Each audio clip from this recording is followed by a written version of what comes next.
우리 성경 우리 함께 같이 보겠습니다.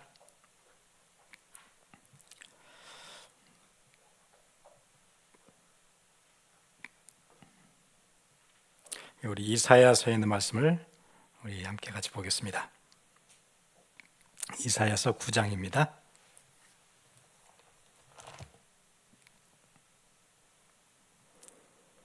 구 장 5절부터 7절까지를 우리 함께 같이 보겠습니다. 이사야서 9장 5절부터 7절입니다.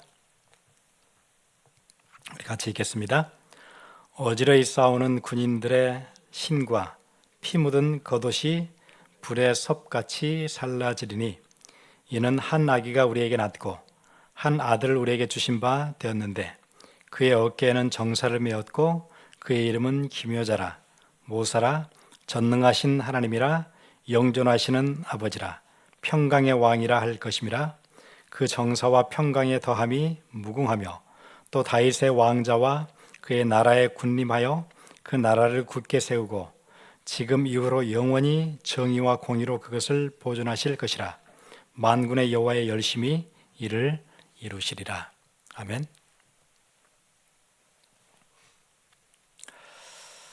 복음이 연약해 보이는 이유, 우리가 기대하고 있는 기대치와 하나님이 일하시는 방식이 서로 다르기 때문에 우리는 꼭 이렇게 되어졌으면 좋겠는데 그게 딱 맞고 그게 가장 효과적이고 합리적인데 아무리 기다려도 그 방식으로 진행되어지지 않을 때 복음은 왜 이렇게 힘이 없을까? 우리가 이렇게 기도하는데 왜 기도 응답은 이렇게 더디게 오지 않는 걸까? 사람들은 강력하고 즉각적인 해결을 원하고 권력과 능력을 가진 그런 메시아를 기대했었어요. 왜냐하면 그들에게는 이스라엘 사람들에게는 절실한 답답함이 있었어요. 어느 때는 시리아가 쳐들어왔고 어느 때는 블레셋에게 계속 시달렸고 어느 때는 아시리아에 어느 때는 바벨론에 또 어느 때는 애굽에 또 로마에 계속 에돔에 이렇게 당하다 보니까 정말 강력한 메시아가 오셔서 빨리 여기서 구원해 주었으면 좋겠다는 강렬한 소망이 있는데 역사에서 보니까 그런 일들이 일어나지 않아요. 그래서 답답해요. 그러니까 우리 지난주에 십자가의 도가 유대인에게는 거리끼는 것이다. 그리고 헬라인에게는 이방인에게는 미련하게 보인다. 그렇게 얘기하죠. 철학과 이성을 중시하던 이방 문화, 그 사람들이 보기에는 되게 어리석어요. 아무 힘이 없어 보여요.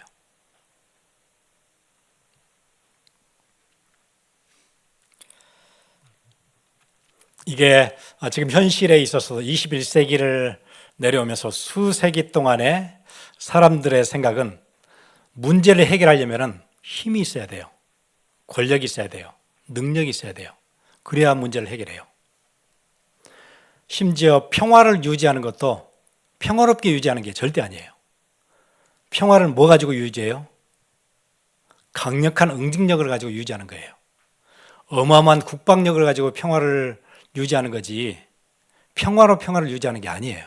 그게 세상의 방식이죠. 그러니까 힘으로 균형을 유지하는 평화예요.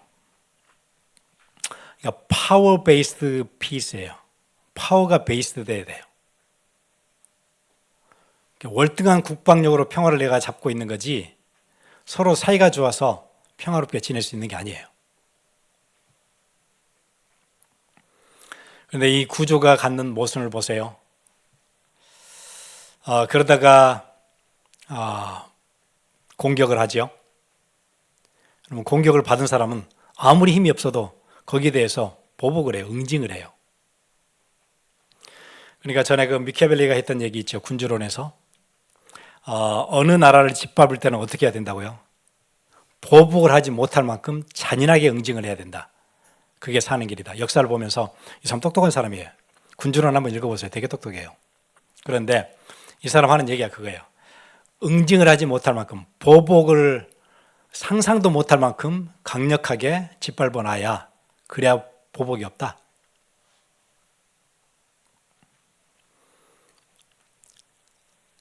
그래서 사람들은 그렇게 하려고 응징을 하는데 절대 그렇게 되지 않죠. 보복을 해요.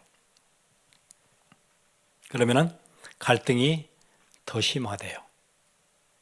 이게 끝없이 돌아요. 요즘 우리 중동의 사태들 보면 알죠.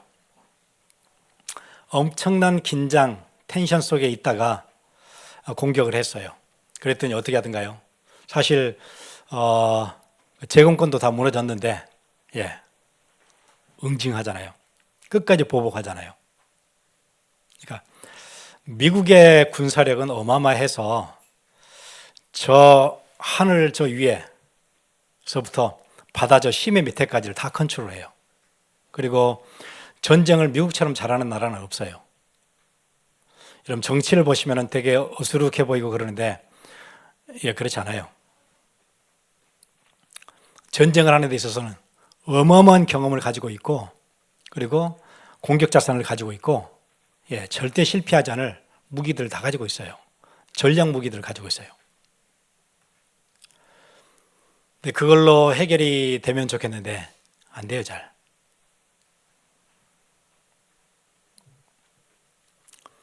세계 2위의 군사력을 가지고 있다는 러시아 보세요. 전쟁 길어지는 거 보세요.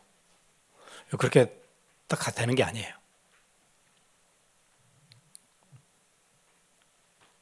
그런데 오늘 여기 전쟁 얘기가 나오거든요. 오늘 이사야 9장에 한번 같이 볼까요?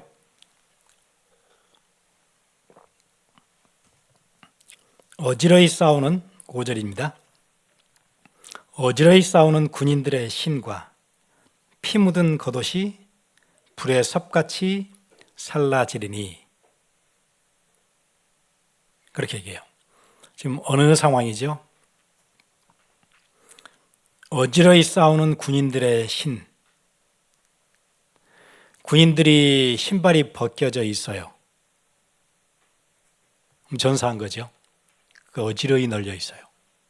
그러면 그 참혹한 것을 알 수 있겠죠. 그 전쟁에서 얼마나 피비린내 났는지 알 수 있겠죠. 그리고 피 묻은 겉옷. 피가 묻어있는 겉옷이니까 옷이 다 헤어졌고 다 벗겨졌고, 그러니까 이 한 구절에 그 참상이 보이죠. 신발이 여기저기 흩어져 있고 옷이 다 겉옷이 여기저기 흩어져 있고, 그런데 거기는 피가 흥건하고 이런 상황이에요. 그런데 그 뒤에 보세요. 피 묻은 겉옷이 불의 섭같이 살라지리니. 이게 불의 섭같이 살라진다는 얘기는 영어 성경 그렇게 되냐, Fuel for the fire. 그러니까 불이 있는데 휘발유를 확 부으면 어떻게 되죠? 확 사라지죠. 그러니까 어지러이 널려 있는 신발들과 피 묻은 겉옷들이 휘발유를 붓는 것처럼 불에 다 사라졌어요. 전쟁터가 깨끗해졌어요. 다시 얘기하면 무슨 얘기죠? 전쟁이 끝났어요. 전시 상황이 다 끝나고 회복이 시작돼요. 그걸 지금 묘사하고 있는데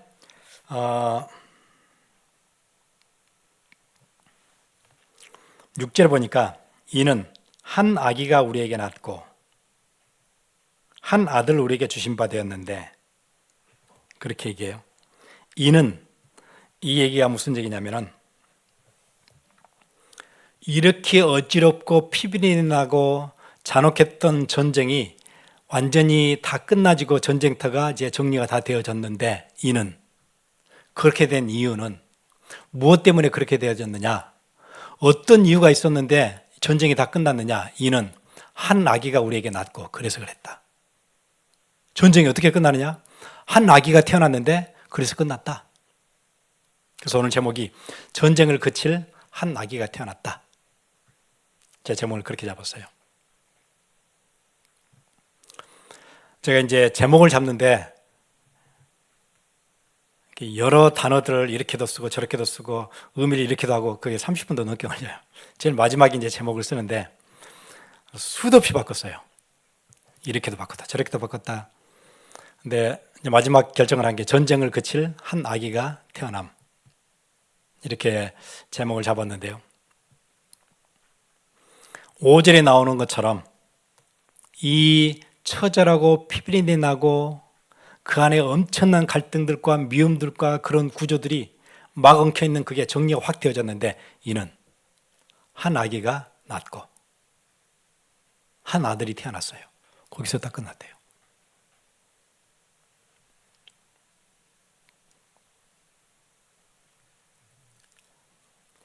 그런데 보통 우리의 상식으로는 그 처절한 갈등, 전쟁터의 참혹함을 종결시키려면 누가 와야 되죠? 알렉산더가 와야 될 거예요. 전쟁의 거의 신 같은 알렉산더가 와야 될 거예요. 아니면 나폴레옹이 와야 될 거예요. 그래야 끝나겠죠. 아니면은 고대 메소포타미아 지역을 평정했던 고레스 같은 왕이 나와야 될 거예요.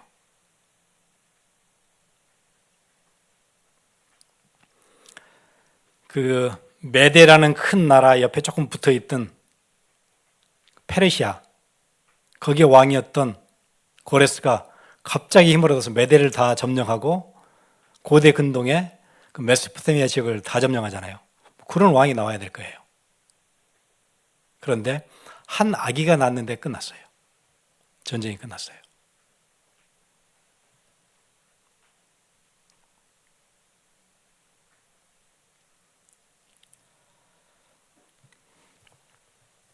그런데 어떻게 끝났느냐? 그의 어깨에는 정사를 메었고 그의 이름은 기묘자라 모사라 전능하신 하나님이라 영존하시는 아버지라 평강의 왕이라 할 것임이라. 예. 그분은 누구예요? 그 아기가 태어났는데 그 아기는 그 어깨에는 정사를 메었어요. 그의 이름은 기묘자예요. 모사고 전능하신 하나님이고 영존하시는 아버지고 평강의 왕이에요. 근데 이제 원래 원문으로 할 것 같으면은 이게 4개라고 얘기해요. 한글은 5개처럼 보이는데 보니까 기묘자라 모사라 이렇게 되는데 원더풀 카운슬러 그랬으니까 이게 2개가 아니고 하나예요. 아주 원더풀 카운슬러예요. 그래서 4개인데 그 히브리 유대인 학자 중에 아주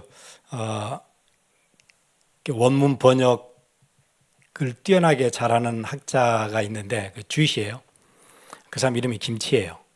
데이빗 김치인데 김치는 뭐라고 얘기했냐면 그렇게 설명했어요. 이거는 그 한 아기의 속성을 설명하고 있다. 그 아기는 이런 사람이다. 그 아기는 이런 사람이다. 그 아기는 이런 사람이다. 이렇게 4개를 붙여놨다는 거예요. 근데 뭐라고 붙여놨냐면 이렇게 붙여놨대요. 그는 원더풀 카운슬러예요.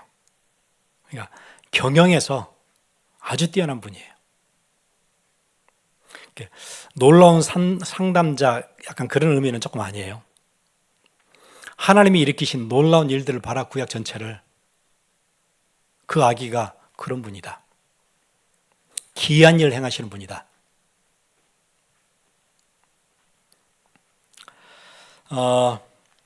그분이 가지고 있는 지혜는 엄청 뛰어나다. 나중에 이사야서 앞에 보면 이사야 앞에 보면 그 아이가 누구라고 얘기하냐면 그 7장에 나오지요. 그 아이가 누구라 그래요? 결국에는 14절 그러므로 주께서 친히 징조를 너에게 주실 것이라 보라 처녀가 잉타하여 아들을 낳을 것이요. 지금 그 아들 계속 얘기하는 거예요. 그 이름은 임마누엘이라 하리라. 예. 이 아이가 태어나면 임마누엘이라는 아이가 태어나면 전쟁이 다 끝날 것이다. 그 아이는 어깨에 정사를 메었다. 원더풀 카운슬러다. 전능하신 하나님이다. 영존하시는 아버지다. 평강의 왕이다. 그렇게 내기를 얘기해요. 그러면서 그분이 가지고 있는 지혜, 이 지혜를 사람들에게 골고루 나눠줬는데 이사야 28장 우리 한번 같이 볼까요? 우리는 그분에게 지혜를 받아 쓰면서도 잘 알지 못하고 있어요. 28장 24절부터 보면 파종하려고 가는 자가 어찌 쉬지 않고 갈기만 하겠느냐? 자기 땅을 개간하며 고르게만 하겠느냐? 지면을 이미 평평히 하였으면 소양을 뿌리며 대양을 뿌리며 소맥을 줄줄이 심으며 대맥을 정한 곳에 심으며 귀리를 그 가에 심지 아니하겠느냐? 이는 그의 하나님이 그에게 적당한 방법을 보이사 가르치셨음이며 소양은 도리깨로 떨지 아니하며 대양에는 수레바퀴를 굴리지 아니하고 소양은 작대기로 떨고 대양은 막대기로 떨며 곡식은 부수는가 아니라 늘 떨기만 하지 아니하고 그것에 수레바퀴를 굴리고 그것을 말굽으로 밟게 할지라도 부수지는 아니하나니 이도 만군의 여호와께로부터 난 것이라 그의 경영은 기묘하며 지혜는 광대하니라. 농사 얘기를 하는 거예요. 소양과 대양이 있는데 사람들이 어떻게 농사를 지을 때 좀 쉬운 설명을 해볼게요. 세번역 성경인데 씨를 뿌리려고 밭을 가는 농부가 날마다 밭만 갈고 있겠느냐? 밭 갈고 나면 뿌려야 될 거 아니냐? 그런데 뿌릴 때도 아무 데나 뿌리느냐? 소양도 뿌리고 대양도 뿌리고 모퉁이가 땅이 남으면 또 뭣도 뿌려요? 적당한 자리에는 보리를 또 심기도 하고 밭 가장자리에는 귀리도 심지 않겠느냐? 밭이 있으면 골고루 여기에는 뭘 뿌리고 여기에는 뭘 하고 보리도 하고 귀리도 하고 사람이 농사를 하면서 그렇게 한다는 거예요. 소양, 대양은 뭐냐면 찾아봤더니 향신료예요. 그러니까 여러분 그 중국 사람들이 좋아하는 그 되게 화한 거 있죠. 마라탕 안에 들어가는 그런 향신료 같은 것들이에요. 그런 향신료들을 소양은 되게 이렇게 잘 으깨져서 그걸 떨 때 막 세게 떨지 않는데요. 그래서 뒤에 뭐라고 얘기하죠? 소양은 작대기로 가볍게 두드려서 떨고 대양도 막대기로 가볍게 두드려서 떤다. 사람이 곡식을 떨지만 나달이 바스러지도록 떨지는 않는다. 수레바퀴를 곡식 위에 굴릴 때에도 말 발굽이 그것을 으깨지는 않는다. 그러니까 소양은 더 부드럽고 대양은 조금 더 딱딱한데 거기에 맞춰서 떤다. 말 발굽으로 떨 때에도 으깨지지 않을 만큼 그렇게 한다. 그러니까 아주 세밀하게 미세하게 힘 조절을 해가지고 떤다. 그런 지혜가 어디서 나왔느냐? 이는 다 여호와께로부터 나왔다. 그러니까 뒤에 보면 그러죠. 이도 만군의 여호와께로부터 난 것이라 그의 경영은 기묘하며 지혜는 광대하니라. 그러니까 우리 역사를 움직이실 때 어떨 때는 급하게도 하시고 어떨 때는 천천히도 하시고 어떨 때는 강하게도 하시고 어떨 때는 부드럽게도 하시고 미세한 조정을 하시는데 누가 하시느냐? 여호와께서 그렇게 하신다. 역사를 그렇게 움직이신다. 우리는 늘 강력하게 하나님이 확 잡아가지고 해방을 시키고 로마에서부터 해방을 시키고 아수르에서부터 해방을 시키고 그렇게 하면 좋겠는데 그렇게 안 하신다. 하나님의 방식이 다르다. 그 얘기를 계속 이사야가 설명하는 거예요. 그래서 원더풀 카운슬러예요.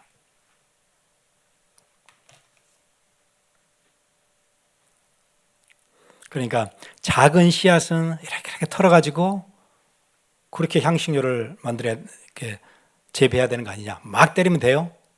안 되는 거예요. 그럼 다 으깨져서 그냥 날아가요. 하나님의 방식은 우리는 확 해서 확 모아주면 좋겠는데 그냥 우리 생각이에요. 내 생각은 어떻게 달라요? 땅에서 하늘이 먼 것처럼 달라요.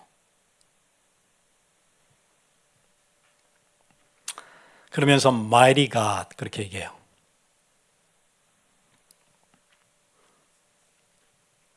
그 하나님은 어떤 하나님이에요? Mighty God이에요. 전능하신 하나님이에요. 힘이 없느냐? 아니에요. 전능하신 분이세요. 전능이라는 것은 안 되는 게 없어요. 모든 것이 다 돼요. 그리고 Everlasting Father예요. Father는 모든 권위의 탑이에요. 아버지는 모든 권위의 탑이에요. 그리고 그 권위는 대통령처럼 4년 하고 내려오고 그런 권위가 아니에요. 5년 하면은 내려오고 2년 하다 쫓겨나고 그런 권위가 아니에요. Everlasting Father예요. 그 권위는 영원해요. 왜 여기서 Father라고 얘기했어요? 왜 아버지라고 얘기했어요? 전능하신 아버지? 예, 우리에게 생명을 줬으니까요. 생명의 근원이 되시니까. 하나님으로부터 우리가 나게 됐으니까. 그래서 전능하신 아버지예요.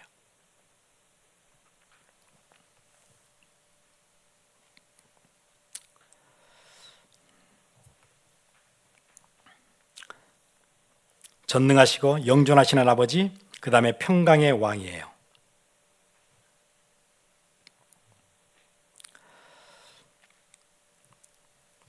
그 평강, 그러면은 그 엄청난 파워로 그 엄청난 권위를 가지고 권위가 중단되지 않고 4년이나 5년에 끝나지 않는 영원한 그 권능을 가지고 그 어토리티를 가지고 어떻게 하세요? 평강이 영원하도록 만드세요. 평강의 왕이에요. 그걸로 압제하는 게 아니고 평강을 주세요. 그래서 전쟁이 종식돼요. 끝나요.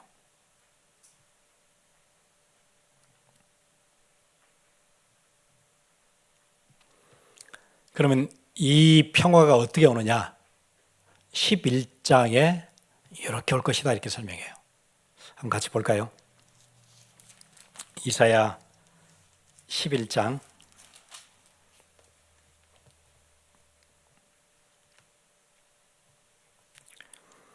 그때 이렇게 될 거예요. 그때 이리가 어린 양과 함께 살며 표범이 어린 염소와 함께 누우며 송아지 어린 사자와 살찐 짐승이 함께 있어 어린아이에게 끌리며 암소와 곰이 함께 먹으며 그것들의 새끼가 함께 엎드리며 사자가 소처럼 풀을 먹을 것이며 젖 먹는 아이가 독사의 구멍에서 장난하며 젖된 어린아이가 독사의 굴에 손을 넣을 것이라. 내 거룩한 산 모든 곳에서 해됨도 없고 상함도 없을 것이니 이는 물이 바다를 덮음같이 여호와를 아는 지식이 세상에 충만할 것임이니라. 그 평화는 어떤 평화예요? 예, 어린아이가 사자들을 끌고 다녀요. 이리가 어린 양과 함께 살아요. 표범이 어린 양과 같이 누워요. 송아지가 어린 사자와 함께 지내요. 암소와 곰이 함께 먹어요. 사자가 소처럼 풀을 먹을 거예요. 젖 먹는 어린아이가 독사의 구멍에 손을 넣어서 장난을 할 거예요. 거기는 뭐가 없어요? 위협이 없어요. 두려움도 없어요. 자연과 인간이 공존해요. 위협과 두려움이 다 사라져요. 평화가 지속돼요. 언제 그날이 오죠? 아이가 오면. 이거는 궁극적으로 언제 성취가 될 거냐면 예수님의 재림이 시작되면 하늘나라에서는 이 축복이 영원히 지속될 거예요.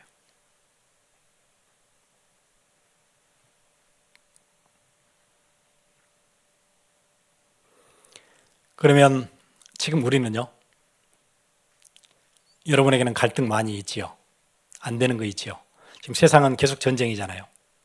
가장 평화를 많이 외치고 인권을 가장 많이 얘기하고 그 다음에 평등을 가장 많이 얘기하는 미국이 가장 전쟁을 많이 하고 있어요. 전쟁이 그쳐본 적이 없어요. 계속 전쟁이에요.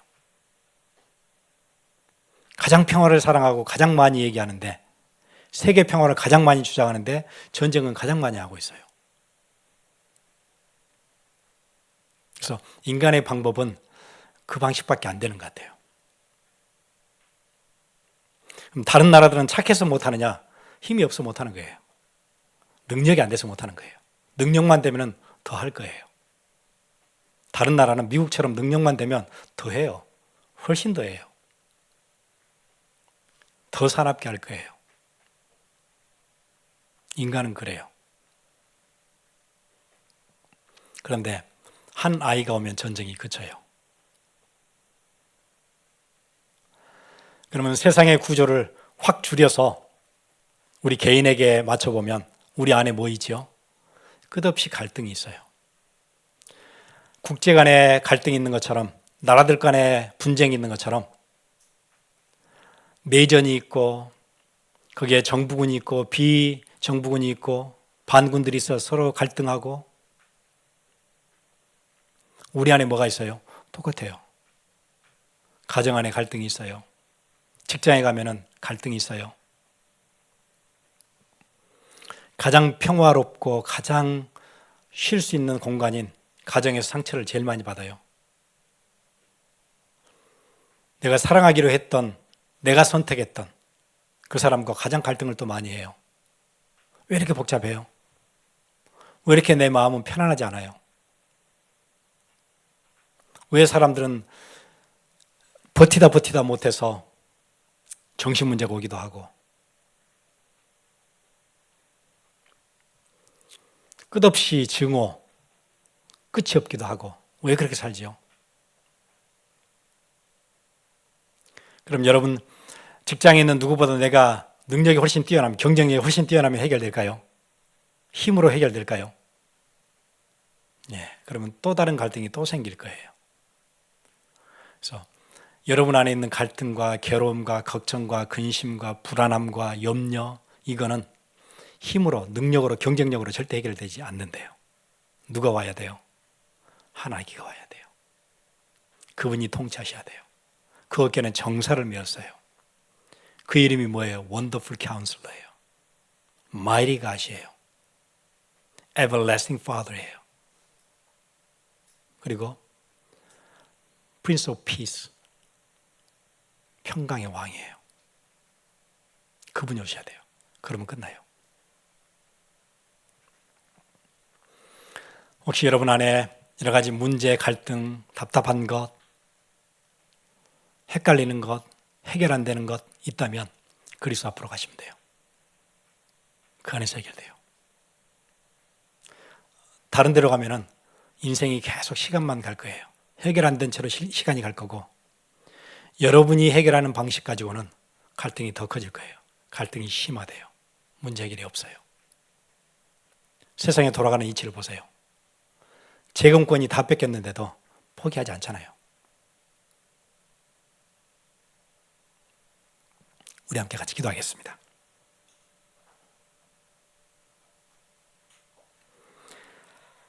이사야서 11장의 평강은, 평화의 시대는 예수 그리스도께서 다시 오시면 성취될 일들인데, 하나님 나라의 백성들은 그 맛을 이 땅에서 볼 수 있어요. 이 땅에서 그 맛을 보다가 하늘나라 가요. 여러분의 삶과 여러분의 가정과 여러분의 관계 속에서 우리 같이 기도하겠습니다.